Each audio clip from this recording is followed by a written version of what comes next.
The man stared into his bathroom mirror, and a stranger's eyes stared back. His breath hitched, the air suddenly thick with the scent of ozone and old rot. A whisper slithered from the glass, words in a language he'd never heard, but somehow understood. The cold of the porcelain sink seeped into his palms, a sharp contrast to the feverish heat of his skin. Paralyzed by the unknown, he watched as the reflection slowly raised a finger and pointed, not at him, but at something behind him. From the darkness at his back came a sound, the sticky, wet drag of something heavy across the floorboards. This was no trick of the light, no sleep-deprived hallucination. The entity in the glass had crossed a boundary, and it was not alone. Imagine a stranger living in your own skin. A medical diagram of a brain flashes across the screen, synapses firing in erratic patterns. Then, a home video. Sarah laughing, her smile genuine, but it freezes, her expression locking into a hollow, empty stare. This is Sarah, and something inside her is profoundly wrong. For 7 years, she has stared into mirrors and seen only a stranger. This isn't memory loss. It's something far more unsettling. The air in her home carries the scent of dust and forgotten things. Every surface feels cold to her touch, as if the warmth has been draining away for years. To grasp the horror, you must recall the warmth. This was Sarah Mitchell, a vibrant graphic designer from Austin. Her life was a collage of color and light. Yet, beneath that brilliant surface, something was waiting. A cold, patient presence that would soon eclipse every memory of joy. Sharp, fiercely independent and creative, Sarah had built a life that felt solid, known. Her husband, Mike, adored her, and she was anchored by a close-knit circle of friends. Then, 3 weeks after her 28th birthday, the fabric of that world began to dissolve. It didn't happen all at once. It seeped in through hairline fractures, barely visible to the naked eye. The piercing shriek of a kettle boiling over. The cheerful sound was a stark, dissonant counterpoint to the creeping dread. In that cozy room, the air suddenly tasted of ozone and cold iron. Sarah, still in her pajamas, was brewing coffee when Mike entered the kitchen and planted a kiss on her cheek. His voice, a familiar morning greeting, felt distant as it reached her ears. She managed to smile, but it faltered for a fraction of a second, a hairline crack in the morning's normalcy. Her gaze dropped to her own hand resting on the coffee mug, and a strange, hollow feeling settled in her chest, as if she were looking at a stranger's limb. Her own hands seemed alien, their proportions subtly wrong. When she spoke, the voice in her head echoed as if from a distant room. She blamed the stress, the endless late nights hunched over her designs, but a faint, coppery scent lingered in the air. A reminder that some fractures run deeper than exhaustion. She presses her palms against her temples, as if trying to silence a distant signal. Sarah. It was like piloting a body from a distant, malfunctioning control room. The controls were heavy and unresponsive. The feed flickered with static and corrupted images. The escalation. Scene. A cold, tiled bathroom. Sarah stands before the foggy mirror, the rhythmic scrape of her toothbrush the only sound. She looks up and freezes. Through her eyes, the mirror's surface swims momentarily before snapping into sharp clarity. A sharp intake of breath catches in her throat as she stumbles backward. Narrator. The first time it happened, she thought she was having a stroke. The bathroom air clung with the scent of stale soap and damp tile. She stared into the mirror, but her own gaze felt hollow and alien. The features were hers, the curve of her jaw, the color of her hair, yet recognition refused to surface. A profound, icy detachment settled in her chest as she understood the truth.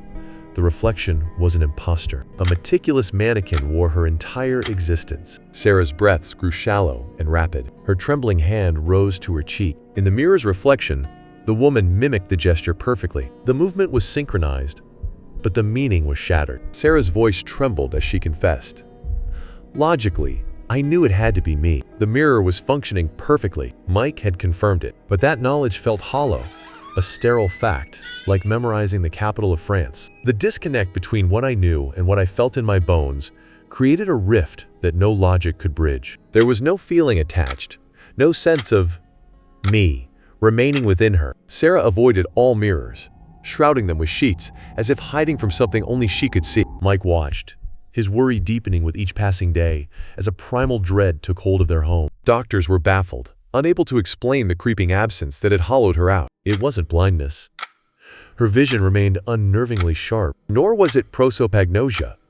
She could still identify Mike, her parents, her closest friends, and even her own face in a photograph. But the raw, visceral connection to her own reflection had vanished completely. A hollow, detached feeling now filled the space where self-recognition once lived, eradicated. The diagnosis, when it finally arrived, was rare and unnerving. Mirrored self-misidentification. A profound fracture had opened between visual processing and self-awareness.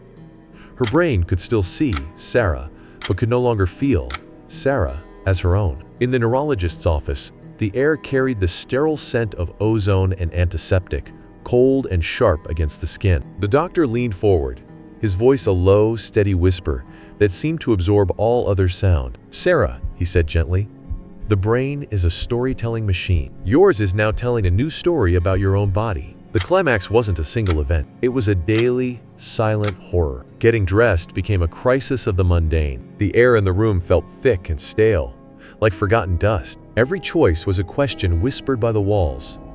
Was this her style? Or was it the taste of another life, left behind in the fibers of a stranger's clothes? Applying cosmetics felt like painting a portrait of a stranger. Did these garments truly belong to the woman staring back? Then Sarah discovered an old home video on her laptop. It was her, 3 years prior, blowing out candles with a smile that now felt alien. She watches, tears carving silent paths down her cheeks. "I grieve for her, the girl on that screen, so certain of herself. I feel she died. I'm just the remnant, wearing her skin." But the true horror wasn't in the grief. It arrived weeks later, during an ordinary argument with Mike. A scent like burnt wire filled the air. Then, from the space between them, a low, wet scratching began to whisper from the walls. Frustration boiling over, Mike thrust his phone forward, the screen's glow illuminating their faces in the dark. His voice was a low, urgent growl. "Just look at yourself." He rotated the device, the front camera now pointing directly at Sarah. Her gaze dropped to the display,